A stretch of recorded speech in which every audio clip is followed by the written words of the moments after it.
Hello, and welcome to Socially Holistic Podcast. Socially Holistic helps coaches and holistic entrepreneurs and women in heart-centered businesses make sense of social media so they can build their own online network and get more clients. As a heart-centered business owner, you do amazing work. Holly's mission in life is to help you help more people. Help us help more women in business with a 5-star review of this podcast. Please leave one today over at iTunes. The more women who find out about this podcast, the more heart-centered businesses will be successful. Thank you.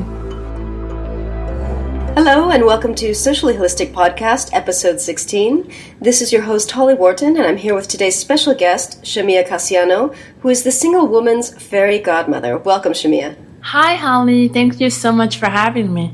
Thank you for being here. So, why don't you tell us a little bit about your background and your business? Yeah, sure. No problem. As you have stated, I'm Shamia, and I am a relationship and love communication expert. And my background is in the performance arts, acting, improv, and comedy. And so the process of taking on the persona of different characters has really helped me to develop a sense of empathy for all kinds of different people. And with improv, it's really given me the courage to take risks, to really think on my feet, and to trust that, whatever I said or did was right. And with comedy and making others laugh, it really comes natural to me, and I really believe it's a gift that I inherited from my late mom and our mutual love of Lucille Ball. I just remember being really young and watching just marathons of I Love Lucy. Occasion on New Year's would be the Honeymooners. And so, unfortunately, she passed away when I was 16 years old from leukemia. And so I really try to incorporate her essence throughout my business. And she was a single mom raising 3 children and was very career focused. And so I really try to aim to help women in the same kind of path in their life to find love, because, when I was younger, it wasn't something I really thought about, because, with your parents, you're just like, they're your parents, And, I really wish I would have encouraged my mom to really put herself out there to really find love. And so I feel like now with my business, it's something that I can do for other women, whether they have children or not. Just women who have put all this time and energy taking care of other people, taking care of their careers or their businesses, to really start taking care of themselves and finding that ideal relationship that they're looking for, their modern day fairy tale. So. I like that. I like that whole concept of the modern day fairy tale that's just woven throughout your entire website. Thank you. It's a lot of fun. So tell us a little bit about your business journey. How did you get to where you are today with your business? Okay. Well, earlier this year, I was doing my business part-time. I was working full-time at a bakery in New York City, which is like near where I live. And so I was spending most of my time at the bakery, and by the time I got home, it was really hard for me to find the energy to really focus on my business. So I really did little parts. I started with blogging, and I thought about blogging about relationships because I had recently gotten married, and I had a lot of people asking me for my opinion on marriage, on love, on sex, on just dating and everything in between. And I was also attending marriage workshops at my church. And so I got exposure to not just my marriage with my husband, but other people's relationships as well. And so that really helped me become more well-rounded in what other people were experiencing in either their trials and tribulations or what was successful in their marriage, and really not only applying it to my marriage, but also writing about it in my blog. And so that's really how I started, just by blogging, and then gaining momentum with people recognizing, hey, I really like what she's writing about. I really connect with her. And so I just had people asking me if I could give them advice one-on-one. And it just kind of snowballed from there. And I started reaching out to these mentors that I suddenly started seeing online. I don't know how, maybe through Facebook ads or something. They were just really targeting me. And so I reached out and I realized, wow, this person's like a life coach, or this person's a business coach, or a holistic coach. And I did not know what that meant. I was like, what is that? So I did some more research, and I really kind of, drew closer to these people. And the more I learned about them and what they were doing, the more I realized, this is what I really want to do. I've always had urge to really work for myself, but I didn't know how to do that. I thought it was going to be as being an actor, and you are your own brand as an actor, and you are very much so. Yeah, you are the product. And but what's kind of hard in being an actor is you rely a lot on other people to make or break you, as they say. Yeah.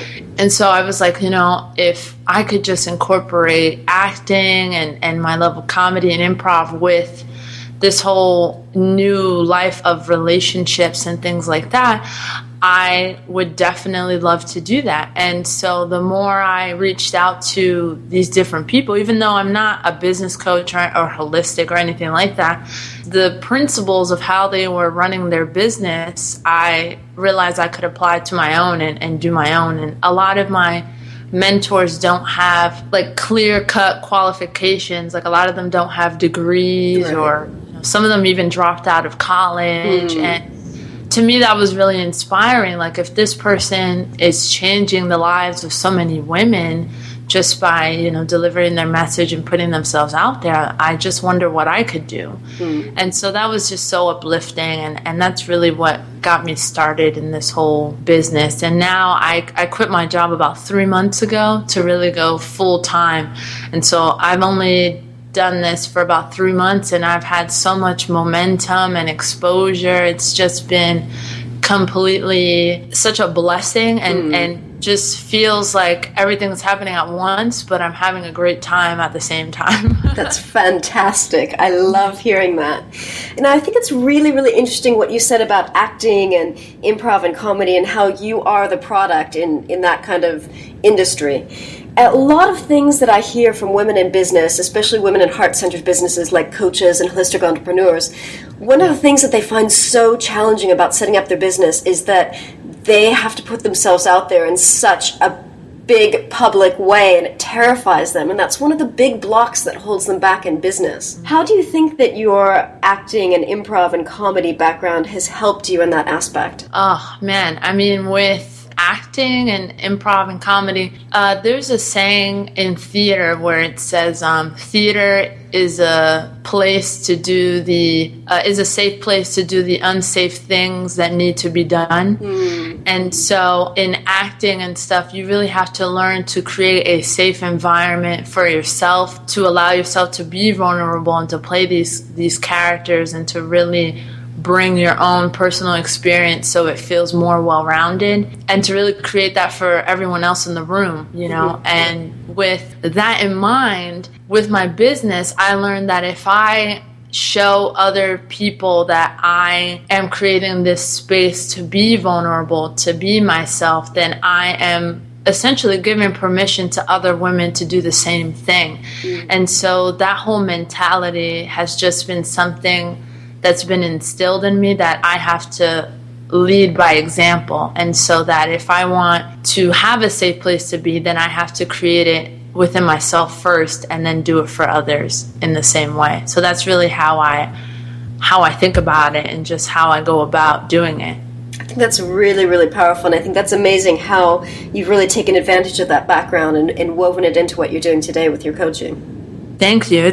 I've come a long way. I used to really be embarrassed and ashamed about it, because I'm like, well, what are people going to think of me? Like, with my experience, I haven't really been taken seriously, acting. That's not like a real job. Like, what are you doing? And so I was like, man, if I do this, what else are people going to say? Like, oh, she's an actor trying to be something else, but it's just something I feel really called to do. And with the amount of attention and help that I've been getting and support, it's just been so monumental. I I've gotten a lot further than I've probably ever in the same amount of time have done in acting. You know, I've been a part of theater companies and I've done classes at really famous studios, and I just haven't gotten the same support as I have with my business. And it's just incredible how my acting has really helped my business. And I think that separating the two is what really created an unbalanced kind of effect. So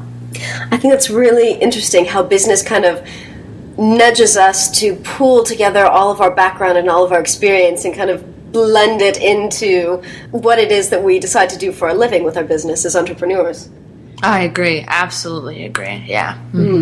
So you help women get their modern day fairy tale. How would you define what a modern day fairy tale means to you? Oh, man.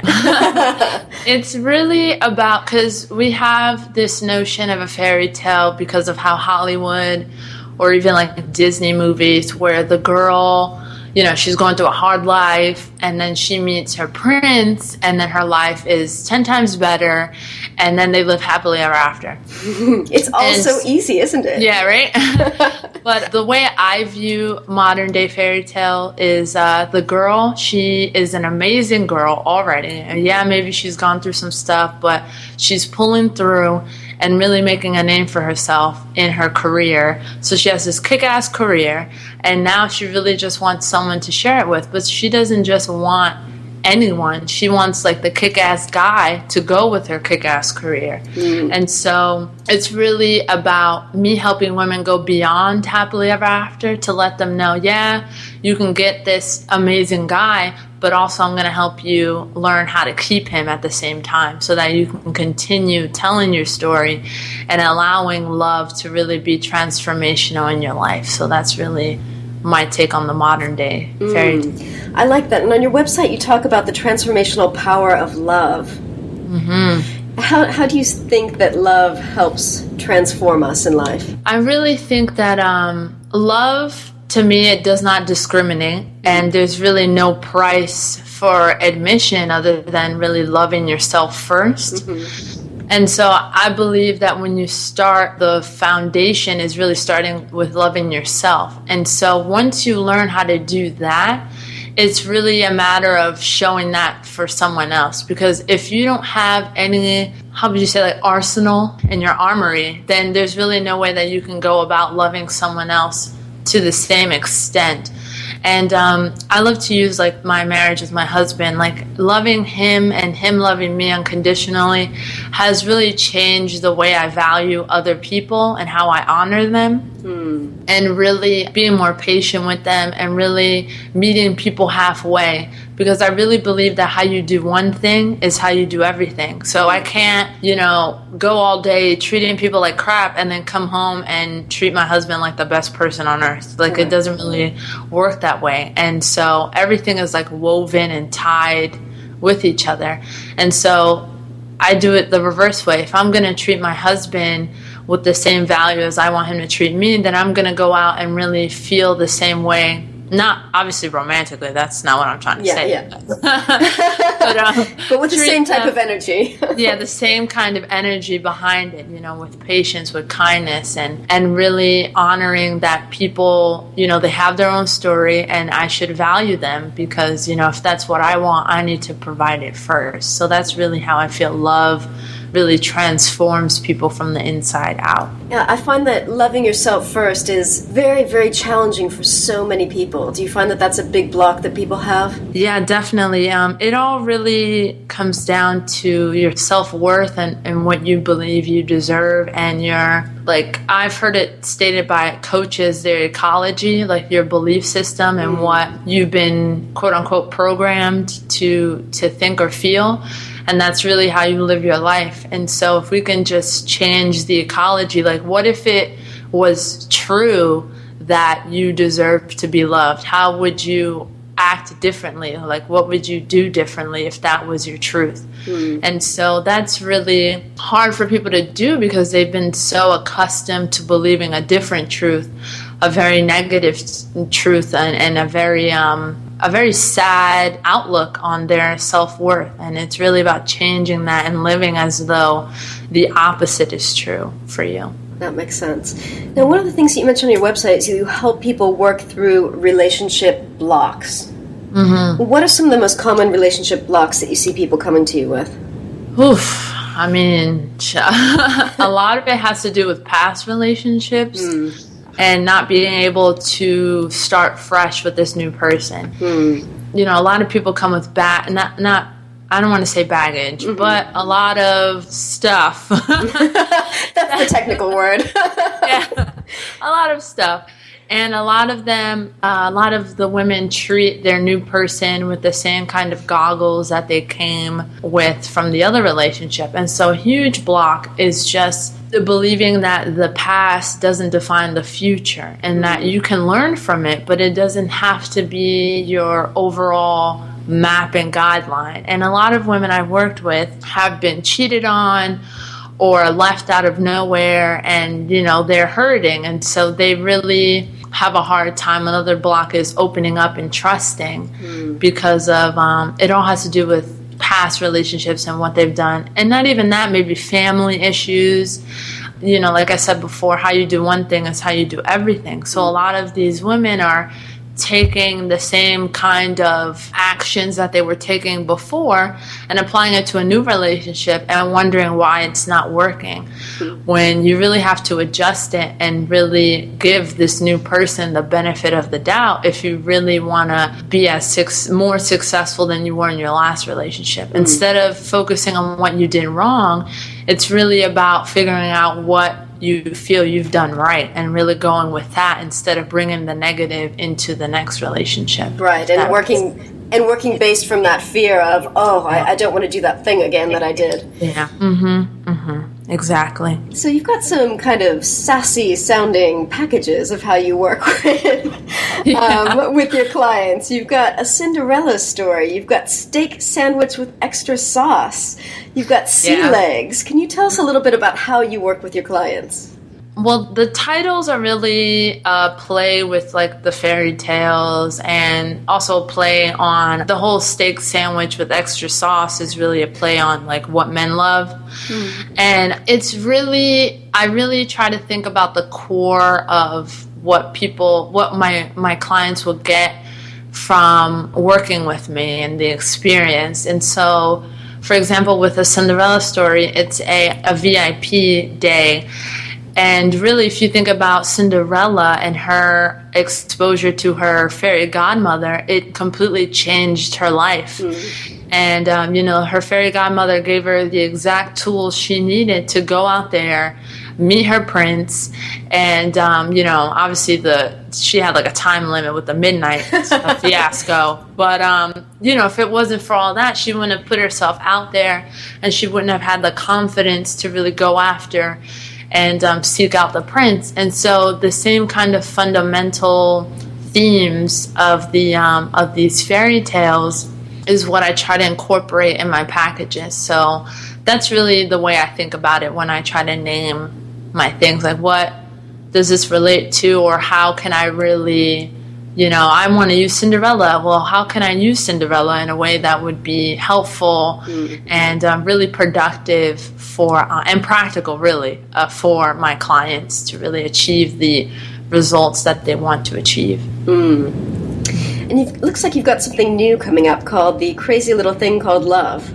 Yeah, I am working on a new program, and it's really based on this course that I had before, but I really wanted to improve on it in terms of on the way it's delivered. It used to be video series, audio mantras and affirmations, and then worksheets.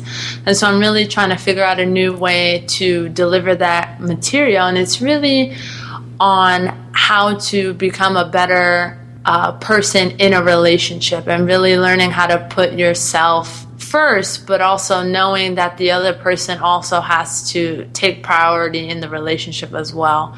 And so it really is about how to not be as selfish as some people might be in a relationship and thinking it's all me, and really learning how to meet them halfway, and the principles of patience, kindness, compromise, and things like that, and really working on your inner dialogue that really competes with, wanting to backslide and having all of your needs met instead of, compromising, meeting halfway. Yeah, I think that's really useful for some people who really struggle with that. It's like, this is what I want, and I really, really want it, but, it's two people in the relationship, not just one. Yeah, agreed, yeah. One of the things that you talk about on your website is how you can have a great business and a great relationship. Yeah. So how do you work those two aspects into your client work? Really, it's about teaching my clients about harmonizing. I don't really like to use the word balance, even though I use it like several times. But, balance really kind of has the sense that each part has to be equal in order for it to feel right. Whereas I really like to use the word harmonize, where if, some people feel better having, more relationship time than business time, or, working 4 days out of the week instead of 7, or, so it's really about figuring out what is right for you. And so I really teach my clients pretty much like the 3 main components in terms of what it takes to really balance your business or your career with your love life, and really going from there. So what would you say are your top tips for helping women, or how women can get their modern day fairy tale? Really, my top tips.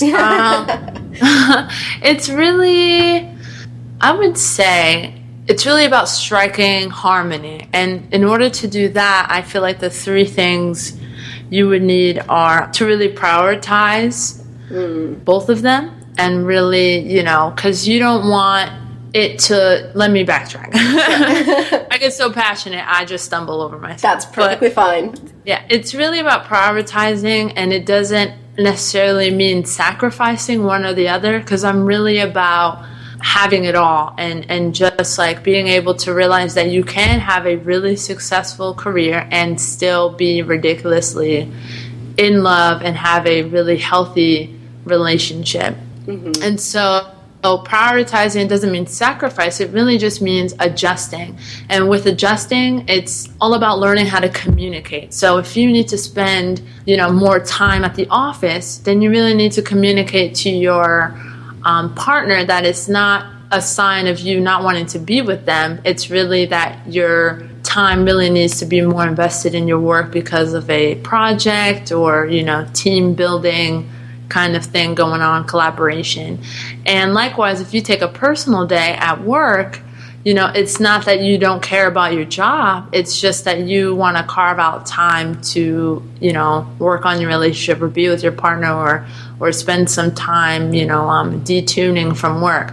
And so it's really about communicating to both sides that both of you are important to me, but sometimes one will need your attention more than the other one. But it doesn't mean that they are less valuable when the other needs your attention. Does that make sense? It makes total sense. And I really love what you said about prioritizing both. And there's sometimes in life where one becomes kind of the number one priority because you've got to launch something in your business or something like that. And then there are times when your business is kind of flowing and you can prioritize your relationship. So I think it's all about kind of learning that flow and realizing that priorities do change. Yeah, exactly. And it's really just going with it, and just if you're constantly communicating like what's going on, like don't ever leave your partner in the dark. Like if you have a huge launch coming, don't wait until the day before you have to start it to tell your partner that it's coming up. Just say, in the middle of the month, I really have this huge thing. I just want you to know that I might need more time in the office, or, I need more computer time. I just need more space to do that. And, if the partner is someone that is meant to be with you, then they'll be more understanding and more into allowing you that space for you to achieve what you have to achieve. Yeah, I think communication is absolutely key. Yeah. It definitely is. I mean, that's another thing that a lot of my clients struggle with, is really communicating their needs or, problems or issues, because they feel like they're being a pain or being a nag. And I have this huge thing with this. I believe it's a myth of the clingy, girlfriend. Mm-hmm. Or the clingy wife or the nagging wife. And it really is just a breakdown of communication, and that's all it is. And I really think that society has really accepted that it's possible for a woman to be clingy, so you really have to, keep her at arm's length. But I really think that there's a way to communicate what your needs are, and that doesn't make you clingy. Mm-hmm. It just means this is what you need to feel appreciated or accepted in this relationship. Yeah. And so this is such a huge thing for a lot of the women that I work with. That makes sense. So, getting back to your business, do you have any women business mentors? Are there any women in business who inspire you?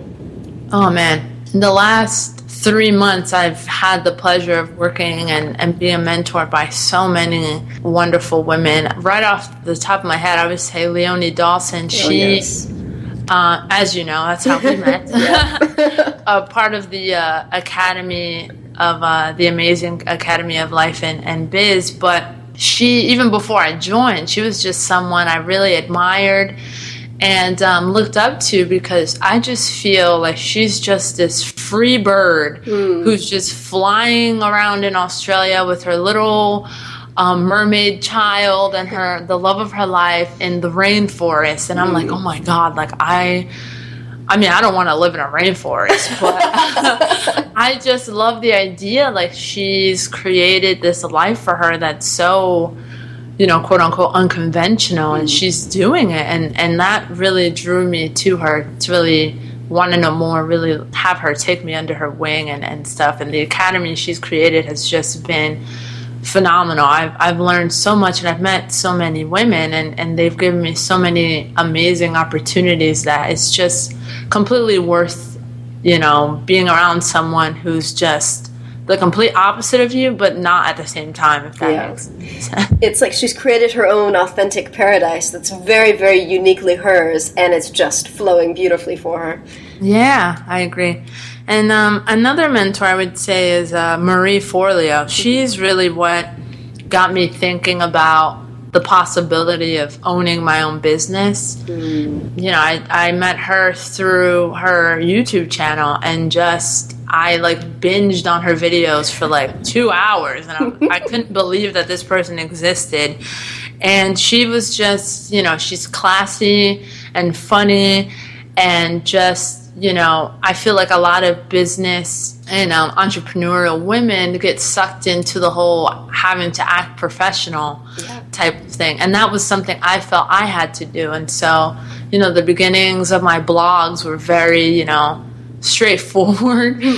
And I felt kind of stifled and kind of stiff. And I saw Marie, and I was like, wow, you can burst into song and dance in the middle of your videos. That's so cool. And people will still take you seriously. That's unheard of for me, I feel. And I realized that that's her brand, and that's just who she is, and that's how she connects with people. And that really was the stepping stone for me to really be myself, and to allow myself to incorporate humor and, pop culture and things like that, things I really love, into my copy and into my business. Mm-hmm. So, that's really excellent. How she helped me. Excellent.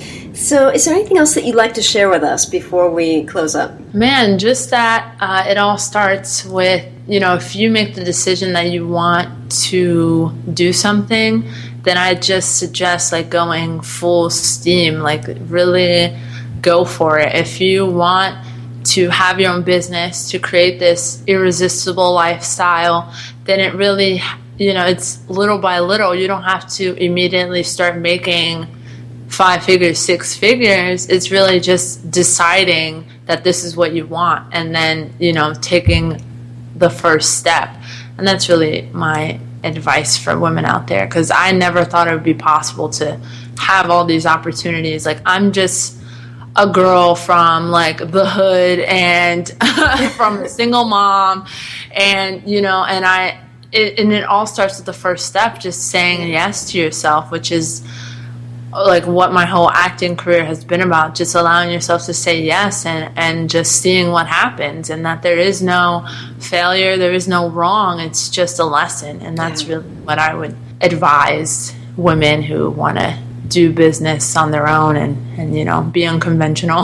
Yeah, I think that's excellent advice. It's really all about just taking the first step and then continuing to take a series of steps. I mean, you've got this big, giant thing that is owning your own business, but you just break it down into little chunks. Yeah, agreed. So I'm going to include links to your website and everything in the show notes, but I'd like you to just mention briefly where people can find you online. Sure. They can find me at ShamiaCasiano.com. That's ShamiaCasiano. And you can also find me on Facebook. It's Shamia E. Casiano. On Twitter, I love Twitter, so feel free to chat with me, and that's at Shamia Casiano. And I'm also on Pinterest and LinkedIn, all those sites. Quora, if you have any questions, you could throw a question over on Quora, and I'm there all the time answering all kinds of questions. So. Excellent. Great. Well, thank you very, very much for joining us and sharing all of your really, really useful tips. No problem, Holly. Thank you so much for having me. You have also been so inspiring to me, and just the little bit of time that I've known you, and you've helped me so much, and I just want to say thank you. Oh, that's lovely. Thank you so much. You're welcome. And thank you very much for listening. And remember to visit sociallyholistic.com/SHP16 for the show notes on this episode. Thank you. Thanks so much for listening to the Socially Holistic Podcast with your host, Holly Wharton. Please help us help more women in business by giving us a 5-star review of this podcast. The more women who find out about this podcast, the more successful businesses there will be. So please leave a 5-star review today over at iTunes. Thank you.